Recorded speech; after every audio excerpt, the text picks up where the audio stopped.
দেশনায়ক বিএনপির ভারপ্রাপ্ত চেয়ারম্যান তারেক রহমানের ৩১ দফা দাবি বাস্তবায়নের লক্ষ্যে ঢাকা মহানগর উত্তর বিএনপির পক্ষ থেকে পবিত্র কোরআন তেলাওয়াত, দোয়া, ইফতার মাহফিল ও আলোচনা সভা অনুষ্ঠিত হয়েছে।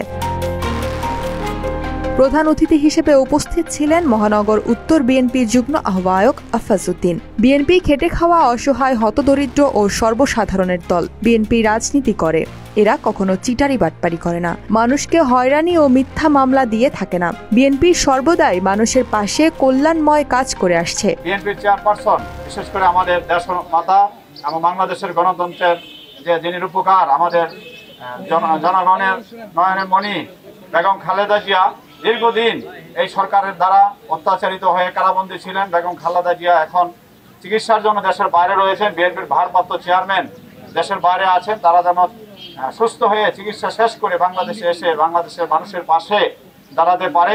আপনারা বর্তমানে বাংলাদেশের সামগ্রিক অবস্থা দেখছেন, অত্যন্ত নাজুক অবস্থা। আমরা এই সরকারের কাছে আবেদন জানাবো অতি দ্রুত সংস্কার শেষ করে একটি সাধারণ নির্বাচনের মাধ্যমে জনগণের কাছে, জনগণের প্রতিনিধি যারা নির্বাচিত হবে সেই সরকারের কাছে ক্ষমতা হস্তান্তর করে আপনাদের নিজ নিজ দায়িত্বে আপনারা চলে যান। প্রধান বক্তা হিসেবে উপস্থিত ছিলেন মহানগর উত্তর বিএনপির আহ্বায়ক সদস্য, বিশিষ্ট সমাজসেবক, রাজনীতিবিদ ও ব্যবসায়ী আলাউদ্দিন সরকার টিপু। তিনি বলেন, আমাদের নেতা বিএনপির ভারপ্রাপ্ত চেয়ারম্যান তারেক রহমানের ৩১ দফা নির্দেশনায় দেশজুড়ে একই সাথে আমরা ইফতার মাহফিল আয়োজন অনুষ্ঠিত করেছি। আমরা আন্দোলন করে এদেশ থেকে ফ্যাসিস্ট হাসিনাকে পতন ঘটিয়েছি। বর্তমানে আমরা দেখতে পাচ্ছি আমাদের কিছু সংখ্যক দলীয় নেতাকর্মীদের সাথে আওয়ামী লীগের দোসররা খাতির জমাচ্ছে। আমরা শহীদ প্রেসিডেন্ট জিয়াউর রহমানের সৈনিক হয়ে এটা কখনোই মেনে নিব না এবং জনগণের দল বিএনপিতে ওই ফ্যাসিস্টদের দোসরদের কোনো স্থান হতে দেব না। ফ্যাসিস্ট স্বৈরাচারী হাসিনার হাত থেকে বাংলাদেশকে নতুনভাবে যে তৈরি করা হয়েছে, নতুন স্বাধীনতা প্রাপ্ত বাংলাদেশ ৫ আগস্টের পরে, সেটা কারো একার ফসল নয়। এখানে বলতে গেলে সেটা আমি বলবো এটা নেপথ্য কারিগর আমাদের প্রিয় নেতা জনাব তারেক রহমান এবং অবশ্যই আমাদের বিএনপির নেতাকর্মী ও সমর্থকদের সার্বিক অবদানে আজকের এই নতুন স্বাধীনতা প্রাপ্তি। আমাদের প্রিয় নেত্রী দেশনেত্রী বেগম খালেদা জিয়া একসময় বলেছিলেন, এই আওয়ামী লীগকে আমি পোস্তে দিয়েছি, এরা একসময় পথে গলে দুর্গন্ধ ছড়াবে। মহানগর উত্তর বিএনপির আহ্বায়ক সদস্য আলী আকবর আলী, যেদিন আমাদের নেতা তারেক রহমান বাংলাদেশে আসবে সেদিন বাংলাদেশ চলবে ইনশাল্লাহ, জনাব অঘোষিতভাবে জনাব তারেক রহমানের কথায়। কারণ তারেক রহমান শুধু বাংলাদেশেরই নেতা নন, উনি এশিয়ার একজন, আমি মনে করি এশিয়ার একজন +1 নেতা। এশিয়ার নেতৃত্ব দিবেন ইনশাল্লাহ, এক সময় বিশ্ব নেতৃত্ব দিবেন জনাব তারেক রহমান।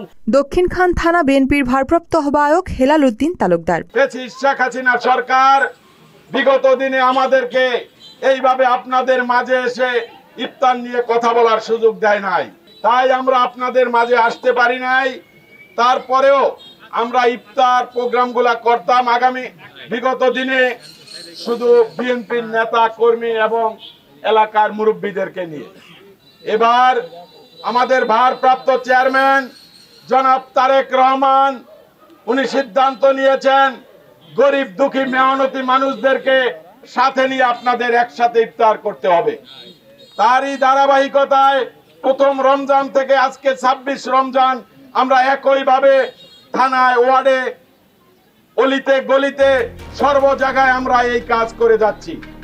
এ সময় আরো উপস্থিত ছিলেন বিমানবন্দর থানা মহিলা দলের আহ্বায়ক ফারজানা আলী কাকন, দক্ষিণখান থানা বিএনপির সিনিয়র যুগ্ম আহ্বায়ক আমির হোসেন বাবলু, মহানগর উত্তর স্বেচ্ছাসেবক দলের সাংগঠনিক সম্পাদক এস.এ. খোকন, উত্তর পূর্ব থানা মহিলা দলের সদস্য সচিব আসিয়া আক্তার মুক্তা, শরীফ উদ্দিন প্রমুখ।